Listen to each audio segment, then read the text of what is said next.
William. Yes. Hey, hey, hey. So there's a lot of talk about the outside world and stuff been going on, right? So I've been thinking about something. Yeah. Should we abolish the concept of reality? Should we just get rid of that? What? But Should we just abolish the concept of reality? Like but reality, we don't need reality anymore. but why? Why do we need to abolish the concept of reality? There's no need No, for it. what has reality really done for us except allows us existence of the universe, right? If we get rid of the existence of the universe, do we really need it? Yes, that's how we're here. Does that, like on the list of things we need, right? Is reality something we really need, right? I mean, yeah. Compared to people yelling about needing a haircut, they're like, do you think getting a haircut in a pandemic is more important than the concept and existence of reality in the in the law of the universe? I mean, it's we need reality. Austin, I don't understand what you mean. Look, It's messing When with my we all just head. become non-existent void of emptiness with neutral thoughts of self-replicating life, all right? But oh God, Austin, you're giving me a headache because I'm just like having the fucking concept like, but we need reality. But with reality, you have nothing. But for nothing to exist, you need reality. What? It's, Right? No, but okay, so reality is gone, right? And we're just in an endless void. And instead of us existing, it is a physical manifestation of thoughts, But- of thoughts, But right? But thoughts become reality. Austin, no, No, stop, no, please. no. But here's the thing you don't understand. There's nothing there when it becomes a physical manifestation. No, It just exists, No, right? but like it can't. So nothing can't. It just existence can't be nothing. Nothing is no. That's fucking damn Austin. Right? Okay, look. Okay. But imagine this. Imagine an empty white space of reality, No, right? no, there's I- because for white in space to exist, there has to be No, just complete nothingness of a white of a white space of a white. but if you have white, then there's something there. It's not nothing. No, but how do you know that there's something there? If it's a void of emptiness, okay? No, Austin, please, you're fucking my head here. No.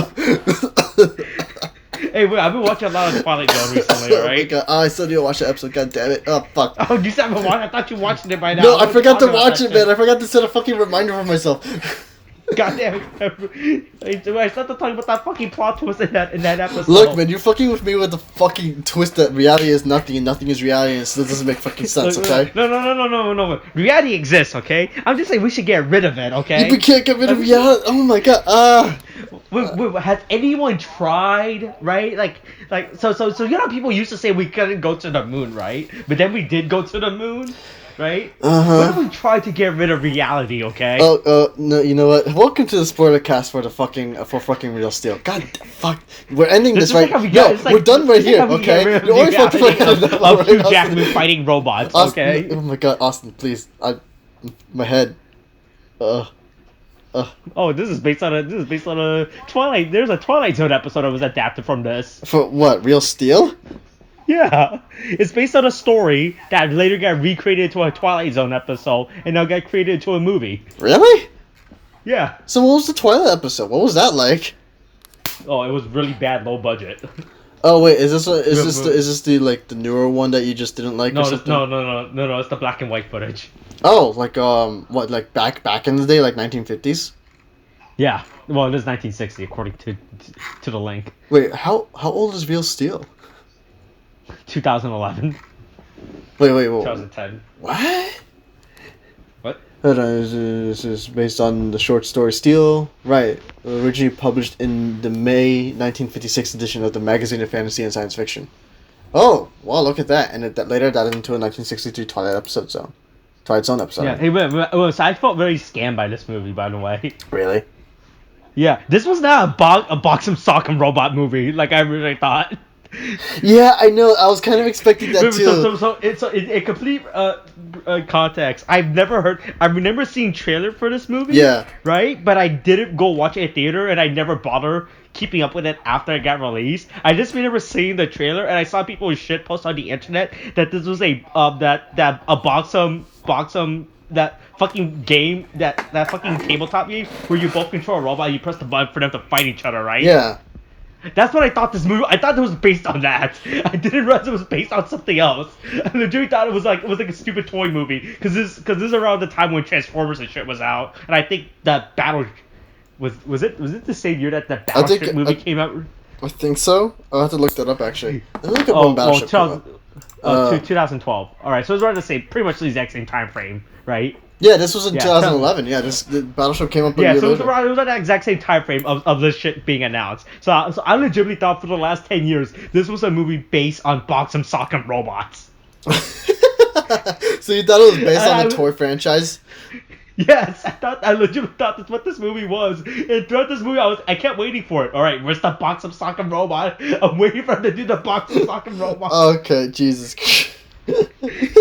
You're just waiting for the exact fucking model. Oh my god, dude. And this was at a box of soccer robots. But I mean, to be honest, even though if we didn't get Box'em Sock'em Robots, it was a surprisingly decent movie. Yeah. Hey, the visual in this movie actually hold up. They actually do hold up really well for a fucking almost 10-year-old movie. I was watching this like the CGI in these movies does not look fucking bad, so I was like, oh.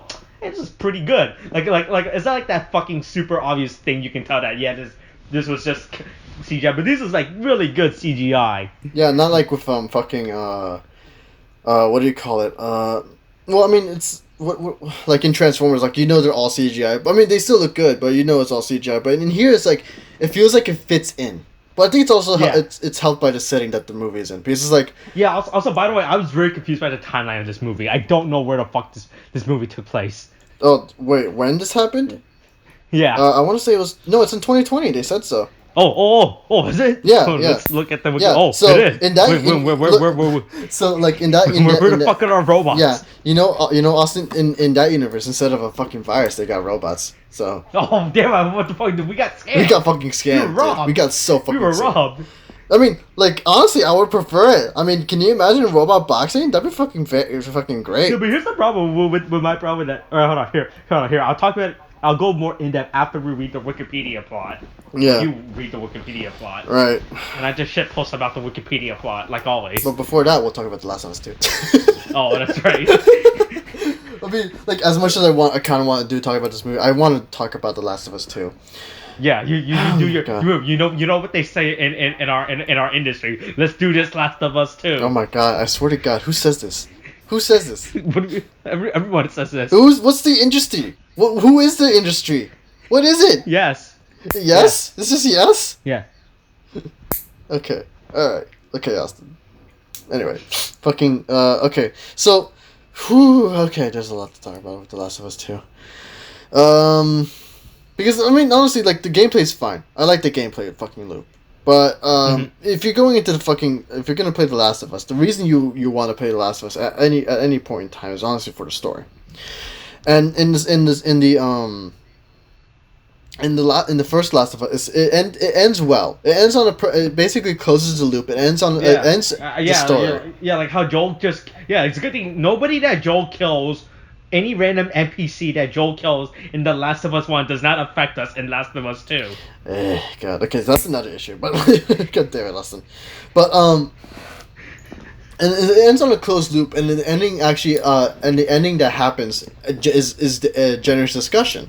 It's generally something that you want to do with a movie, right? You want to end it. You want to end the story then and there, but you also want people to talk about it for years to come, which was kind of the thing with the Last of Us. In The Last of Us 2, I mean, I guess people will talk about it, but not for the right reasons, because the thing is, when this game was overhyped like shit to begin with, because like after like everyone loved The Last of Us, like part 1. Everyone loved shit. Some would say that The Last of Us is the Citizen Kane's of video game. Oh my god! I swear, who the fuck said that? Who the fuck said that, man? I swear to God, I'm gonna beat their fucking face in or something, man. Fucking calling it the citizen. Man, get the fuck out of here with that fucking ego. Wait. Some would people would say Citizen Kane is the Citizen Kane of Citizen Kane, okay? Yeah, that's exactly it. But like, oh my God. The thing is though, you in the here's an issue.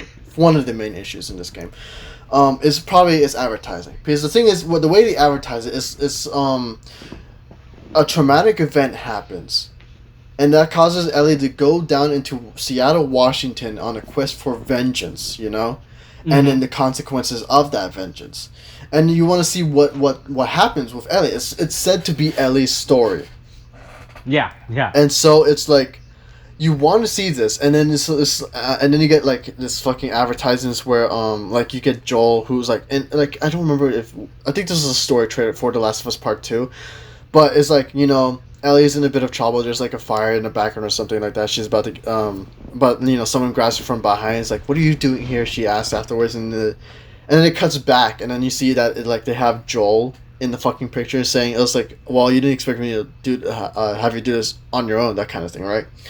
And so with that, they kind of imply that Ellie's love interest Dina would be the one to die, and then you know, the sister on a revenge quest with like fucking Joel and Ellie. And so, because remember, only good stuff can come out of revenge. All right. Mm-hmm, yeah. If Star Wars has taught me anything, revenge gets stuff solved. Okay. I mean, for the Sith, sure. And here, it doesn't really like. Okay, so here's the thing. We're going to spoilers territory for The Last of Us Part 2. Wait. The game's been out for a week. Spoilers are done. All Look, right? man, you don't even have a set schedule for releasing this, so for all you know, maybe not 4 weeks. But anyway. Hey, remember, I could always just edit the Last of Us fucking video first, and then just keep all this shit on the backlog. That's true. I can't. Wait, that's what I did with Final Fantasy VII remake. I released the Final Fantasy remake ran before I released any of the actual video that the Final Fantasy VII remake ran was in. Oh my God. Just because I wanted to get that out first, and God. You can just sit on the backlog for a while. Okay, but the thing is. You remember in the when fucking Infinity War was being advertised, right? Like there was like inconsistencies from the movie and the actual in the trailer. Yeah, in the trailer. Yeah, because it was purposely done.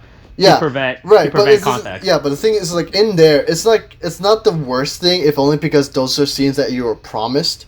Like with Thanos getting the glove, he's in the trailer. He's missing a few of the what do you call it? The gems, the gems, or whatever they're called. Yeah.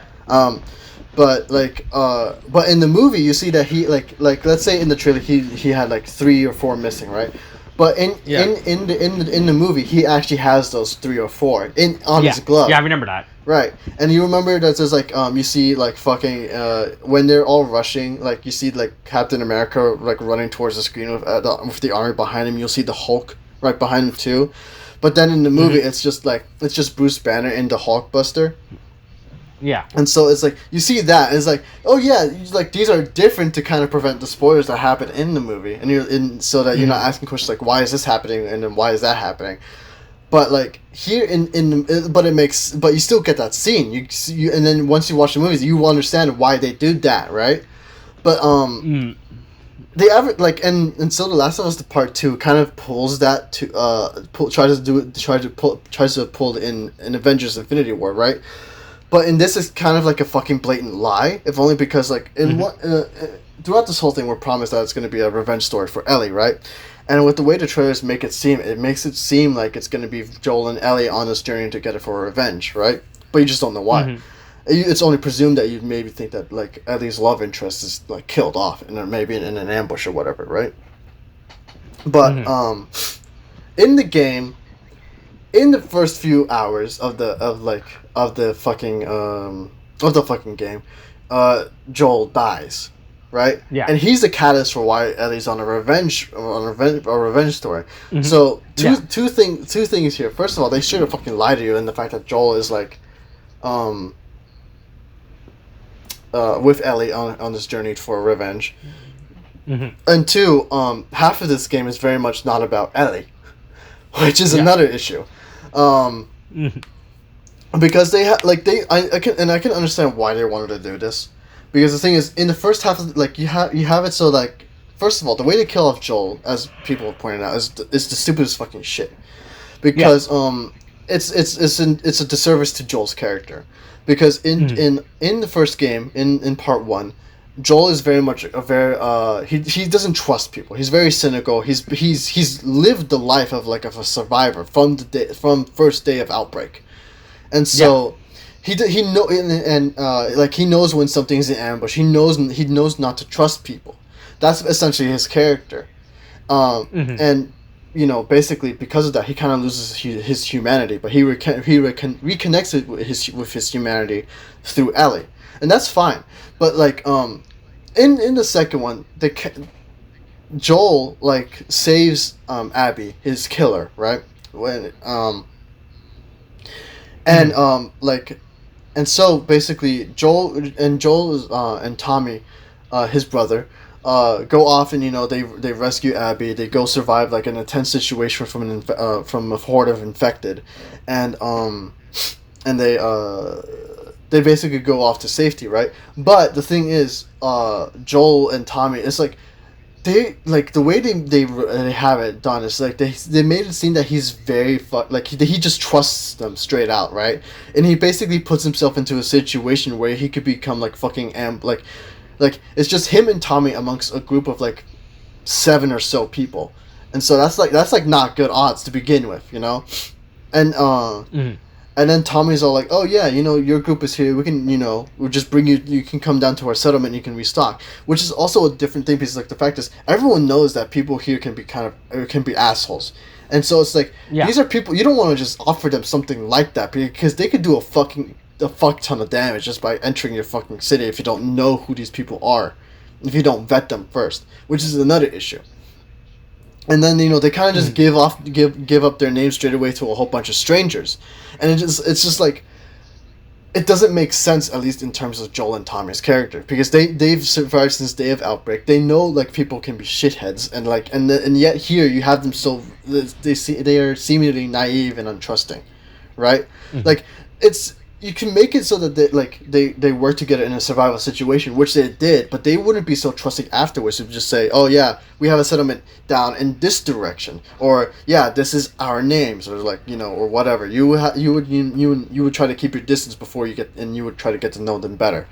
It does a disservice to his character here, and it's like they did this because they wanted him to die so that Ellie could have go into her story about revenge. But the way they do it is just kind of fucking dumb, and then there's this whole issue with Abby, but that's for later. But if anything, I'm saying this one event right here is bullshit. What they do with Joel, and it's a disservice to his character, a character that basically people have just loved the shit out of for the last 7 or so years, because since part 1, and that would be that's the first issue, but for now, right now we'll be talking about the plot synopsis provided to us by the Wikipedia for Real Steel. Yeah. Okay, because we'll save that. Good segue. Good segue, by the way. Sure, but it's a good ending off point because it's just important to understand that this is one major issue, and it's honestly it's probably that's where you're gonna split the audience right down the middle, just for that. Yeah. But we'll talk about that later in the upcoming SPOILERCAST. So I'm gonna see about trying to speedrun this again. Okay, time me, Austin. All right. You're gonna say are you gonna speedrun this? Yes. Oh man, this is pretty long too. Jesus fucking Christ. Yeah, I know. That's why I'm speedrunning. If it's long, I might as well speedrun it. Oh, okay. All right. Okay. In 2020, human boxers have been replaced by robots. Charlie Kenton, a former boxer, owns Ambush, but loses it in a fight against a bull belonging to promoter and carnival owner Ricky, who rigged the fight to mess with Charlie due to seeing him as a joke, partially because he beat him up the last time they competed for bailing out a bet. That wasn't Elon Musk. Yeah, it wasn't Elon Musk. I thought it was Elon Musk. He looks similar. He looks similar. God damn it, you're ruining my spirit. I was so fucking confused. I was literally so fucking confused. When the fuck did he get Elon Musk in this? When did he get Elon Musk in this movie? I was like. Look, man, maybe he got high and then started to fucking. He just said, "Put me in the movie," but who knows? Anyway, Having made a bet that Ambush will win as a result, Charlie now has a debt to Ricky he can't pay, which he runs out on. After the fight, Charlie learns that when you Google it, one of the first results is Kevin Durand. Durand? Is that how you pronounce the actor's name? Durand? Looks Durand. like Elon Musk. That's one of the first thing comes up. Jesus. After the fight, That's Charlie pretty funny. learns that his ex-girlfriend died and he must attend the hearing deciding the future of their son, Max Kenton, whom Charlie has had almost zero contact with and complete apathy towards since he was born. There, Max's aunt, Deborah, and her wealthy husband, Marvin, request full custody, which Charlie concedes for $100,000, half in advance, on the condition that Charlie retains Max for 3 months while they are on vacation and the other half when they return. Thereupon, Charlie, Max, and Bailey Talit, the daughter of Charlie's former boxing coach, acquired the once famous Noisy Boy, but it is destroyed in a subsequent fight against Midas. As he and Charlie attempt to scavenge parts to make a new robot from a junkyard, Max discovers Adam, an obsolete but intact sparring robot designed to withstand severe damage and can mirror opponent and handle their movements and store them in its memory due to its rare shadow function. At Max's behest, Charlie pits Adam against Metro, whom Adam overcomes. Max programs Noisy Boy's vocal response controls in Adam and convinces Charlie to help him with Adam's fighting move memory, resulting in a series of victories that culminated to being offered a fight in World Robot Boxing against national champion Twin Cities. After reaching the arena, the owner of global champion Zeus offers to buy Adam, which Max instantly rejects. Charlie disagrees, but eventually takes Max's side. The fight starts with Adam on the attack, but Twin Cities easily takes the offensive and corners Adam. While their opponent has no blind spot, Charlie notices a hitch whenever Twin Cities throws a right jab. Using this, Charlie is able to get Adam out of the corner and eventually win by knockout. Elated by their success, Max challenges Zeus publicly with the audience squarely on their side. After the fight, Ricky and his two henchmen attack Charlie for his bailing early and robbed him of their winnings, prompting Charlie to return Max to Deborah. This upsets Max, and when Charlie tries convincing him that it will be better for Max to live without him, Max says he had always wanted Charlie to fight for him and be there as a father. After Max leaves and Charlie returns to Bailey. While talking with her about the events, the two kiss, revealing their attraction to each other. Persuaded by Bailey, Charlie arranges the challenge for Max and convinces Deborah to allow Max to witness the fight. Zeus starts the fight by knocking Adam down with its first punch, but Adam gets up, and Zeus continues its assault, knocking Adam down multiple times. However, each time Adam gets back up and eventually is able to land his first punch, allowing it to survive the first round. Ricky, who had made a bet with a friend of Charlie's of $100,000 that Adam would not last the round, tries to slip away, but is cornered by the fight's bookmakers. The fight continues with Adam landing multiple punches but also getting knocked down many times and recovering each time. Late in the fourth round, Adam's vocal response controls are damaged, forcing Charlie to use its visual shadow function to make it visually mimic his boxing skills. This and the fact that Zeus starts running out of power from its constant offense tip the odds in Adam's favor, forcing Zeus's programmer to manually control it, and Max and Bailey both watch Charlie doing what he was meant to do and are touched by seeing him literally fighting for his son. Zeus gets a sound beating, once even hitting the ground and barely avoiding losing by knockout, but survives the final round and wins the match by the judge's decision. The technologically superior machine remains undefeated, although with the humiliation of being fought to a near loss, and Adam is hailed as the people's champion. Around 4 minutes. Okay, I'm becoming better. Okay. Faster. Oh, you're becoming stronger. a better speedrunner? Yes. Okay. So here's my problem with this movie. Hey, did I wanted that kid to get beaten up? Was I supposed to want that kid to be beaten up? No, I don't see how you were supposed to want him to get beaten up at all. Okay, because I feel like I wanted this kid to get beaten up by other people. All right.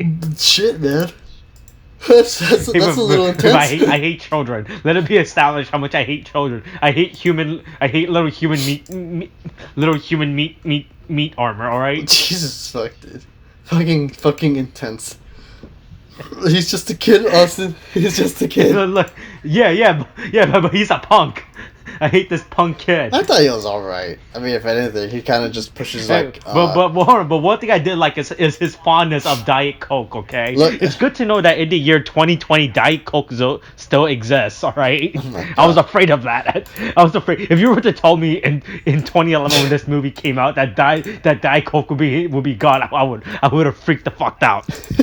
Jesus.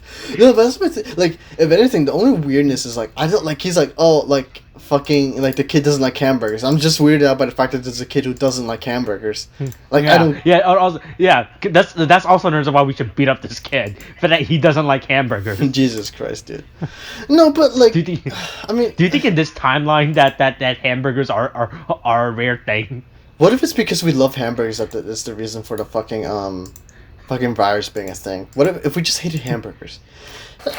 Maybe we get robots instead of a virus, Austin. Maybe that's what we're supposed to do. Jesus Christ. Oh fuck! But like, I mean, it was a good feel good movie, you know. Yeah. I mean, yeah. I mean, to be fair, so I'm looking at the fucking reading the Wikipedia page, right? Yeah. But and then people were apparently there was like criticism of the plot's formula. Of the formulaic nature, right? I was like, yeah. wait, but this movie didn't follow the formulaic nature. The robot lost. And if this was to follow the formulaic nature, the robot would have won. I mean, I don't understand how people. Yeah. Because the way that this movie was being played out all the way up until the end with the fight, like you were expecting that Adam. Wait, I think is that the name of their robot. Their bootleg robot, yeah, Adam, right? Yeah. Well, would have won, right? The people's champ, right? But then he lost, and then I was like, wait, why are people getting mad about that? Are people getting mad the fact that it didn't win when it was supposed to? I mean, no, I mean, like, if we're gonna, like, there is a formula that's to be had, because it's like, it falls, yeah, like, with these type of movies, yeah, with these type of, like, sports, zero, of these type of underdog movies, right? Yeah. Yeah, I mean, like, the thing is, I think it's not just because of the underdog thing, but I think it's also because of the whole father-son thing. Because it does follow that formula, like, you know, you got the father who's... Here's the thing about robot movies. Human relationships are irrelevant. The only thing that matters about robot movies are the robots. That's the only thing you should care about. No one should care about the human relationship. I don't care about this father-son dynamic. I don't care that the dad was trying to sell the son into slavery or the dad left the wife. All I care was about the robot fighting another robot. That should be the number one priority in any robot movie. Why do you think Transformers are so fucking stupid? Because it's just about the robots. I don't care about Shia LaBeouf and the fact that he sells items on eBay. No, but like that's the thing. Like, while I do agree with you that maybe the robots should be like the fucking what do you call it? The robots should be like the focus on a robot movie. But the fact is, the robots are like an excuse for are like in the backdrop of this movie, right? Like they're a thing. But and they're a reason why the characters, like Hugh Jackman's character is basically, like, as it says, was a former boxer who was pushed out of the game because everybody wanted robots and, you know, utter destruction and annihilation, you know, which something you can't have. Here's the worst part about this futuristic society. Why robots, right? Because I was expecting, at least in this future, like there would at least be like hovering cars or like fucking like Roomba robots roaming around in the street doing like everyday life, but no, it's just these fucking boxing robots. Like, apparently in the year 2020, the only thing we have advanced so far is just to make boxing robot. Like we don't even have like robots for stores or robots on the streets doing anything. No, we literally invested all of our future technology into making fighting robots. Like, I was so fucking confused by that shit. It made that's why I was so confused by the time setting of this movie, because I was expecting this to be like at least like say like a not like a super futuristic Star Wars future, right? But like a modern like Futurama before the year 3000, like the year 2500 or some shit, right? Before we got to the flying cars, but to the point where we have like robots doing shit, right? But I was just so fucking confused. This movie, the timeline and the setting of this movie was so fucking confusing to me, because I was like out of everything for us to invest in the future, it's just fighting robots. I was like, can we at least get robot security guards or like fucking, I don't know, a robot that fucking open doors or some shit? But like, why just fucking fighting robots? It was so fucking confusing in this movie.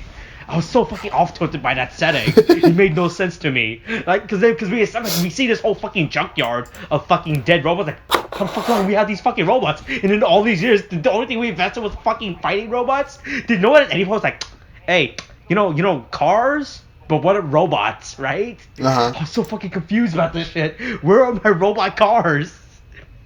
I mean, Such a like a red nitpick, but I was like, so I didn't feel immersed in this world due to the fact that the fact they just had fucking fighting robots. It was just so fucking weird. I mean, like to be like at least on my end, I thought it was fine. Because to be fair, it's like it's a very grounded futuristic setting, if anything. Because it feels like it's. That's not what the future has. No one in the future, nobody just invests into fucking fighting robots. I've seen the future, alright? You mean we're living the future right now? Yeah, I've seen the year 2020, alright? The best thing we have so far is taping knives to Roomba and doing underground Roomba fights, by the way.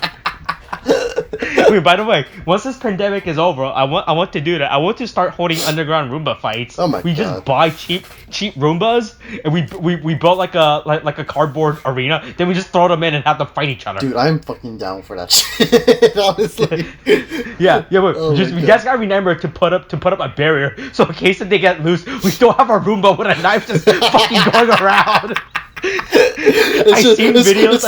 It's just running up towards us like I will clean you of your existence or some shit. Like that. I see people that actually have done underground Roomba fights, but they don't build a good enough barrier, so the Roomba actually escapes the barrier. They have to fucking dodge this Roomba, just fucking going around the outside the area with a fucking knife.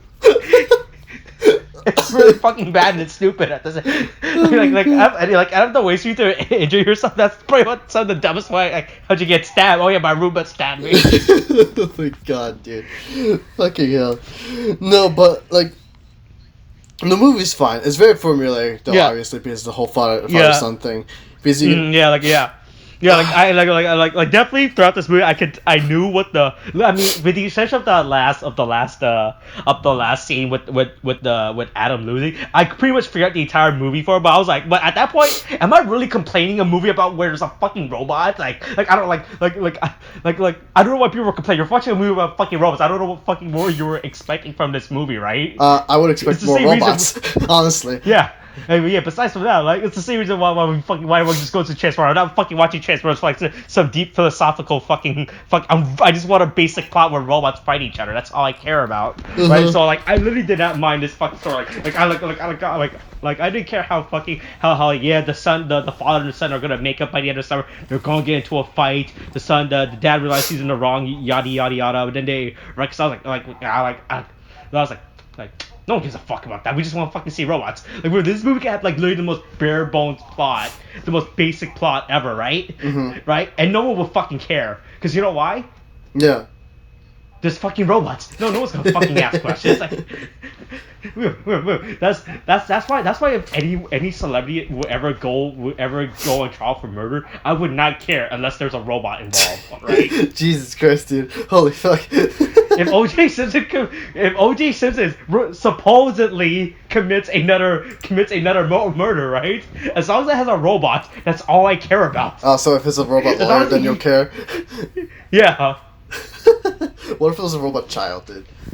You mean like that movie I, Robot? I was thinking more Detroit, but hey. Okay. Fucking become human, Jesus.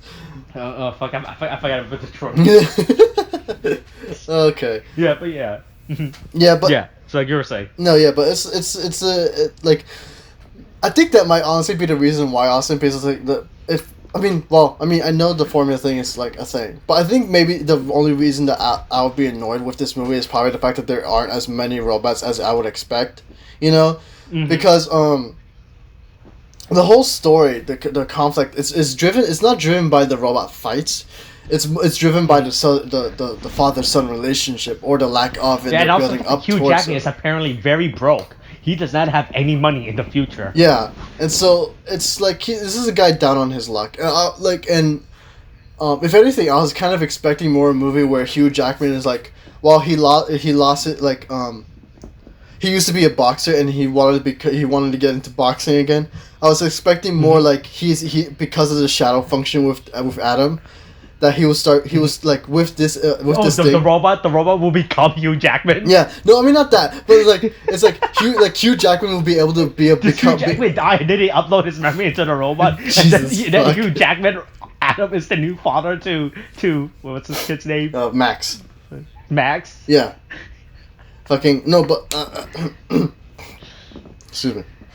But my thing is like, I expected it more to be along the lines like he's down on his luck. He has to use robots to find him living, but he just can't do it because he's not. The way they use robots to fight, like with this fucking controller pad or whatever. It's like for him, it's not true boxing. It's like he can't get something like that down. So I expected when he would have found a shadow function thing, and it would have used that to actually start winning fights. And he becomes a boxer again through the shadow function. He finds himself again back in the world that he loved, or the sport that he loved to do. That's kind of what I was expecting, and that way we would get more robot fights or something like that. But it mainly centers around the relationship between the father and son, and it's fine, I guess. But it's not what I was expecting in Real Steel. Like it's not like there's anything wrong. I still enjoyed Real Steel, but it's like it's not what I wanted to see. If anything, I was expecting more to Hugh Jackman becoming a boxer again through becoming a pseudo boxer through a robot. Oh, I see what you're saying. Yeah, and so then it's just him going back from underground dog fights and then going back into real world professional boxing again, and then him even if he might not win at the end, then he's back in the game, and then he's become better because of it, and so that's kind of the story I was expecting. But I mean, I guess what we got was fine, but I would have preferred more my version of things, if only because you get your character conflict with fucking Hugh Jackman, but you get more robot fights along with it because he's fighting other robots, and then he's maybe it's a revitalization of the sport or whatever, and then the sport of the spirit of the game and yada yada yada. That could also be found in other sports films like they try to do that with Speed Racer, like how corporations win that kind of thing or so whatever the fuck, and it could be something similar along those lines. But we got what we have, and I'm okay with it, but I wanted more robot fights and I wanted more of what I was expecting.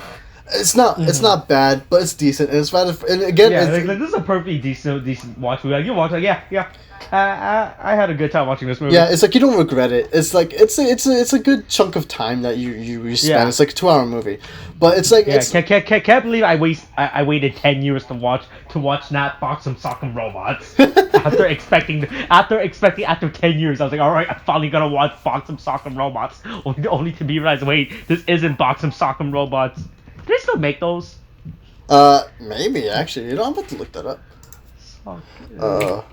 Box'em Sock.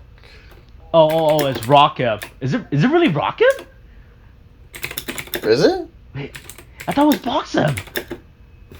What the fuck is it? Is this the Mandela effect? It's Rock'em Sock'em? Huh. Oh, I thought this was Box'em Sock'em. Oh, what the fuck? That's interesting. This doesn't feel right. Ooh. Oh wow, that's Mandela effect right there. Ooh. Have I been living in a computer simulation theory? Oh my god. It's not even time for that zinger yet, god damn it. I really wish the zinger for this episode was the computer. William, has my abstract concept of reality been destroyed now because of this? We're not going back into that. Oh my god, that hurt my head so much. Oh my god. No, but yeah, it's a decent movie. Go ahead and give it a watch. You won't regret your time with it, if anything. Do they still sell this? Yes, they do. I can buy one for 20. I can buy one for 20 bucks. Don't buy it. Don't do it. You're not gonna use it. You're not gonna use it. There's a Batman v Superman version of Rock'em Sock'em Robots. You could be Batman or you could be Superman. Oh my god, that's actually kind of weird. I didn't think they would actually do that. Remember, it wasn't a spear that Batman stabbed Superman with. It was a lance, right? God. At the crucifixion of Jesus, he was stabbed with a lance, the lance of Christ. All right, we're done here. We're done. We're done, Austin. That's it. It's over. We're finished. We're finished. Yes, we're finished. Just like how Batman almost finished off Superman and Batman v Superman. God damn it. Ugh. Right? Yeah, I guess that's it. Coronavirus is still a thing. Wash your hands. Okay, thanks, bye.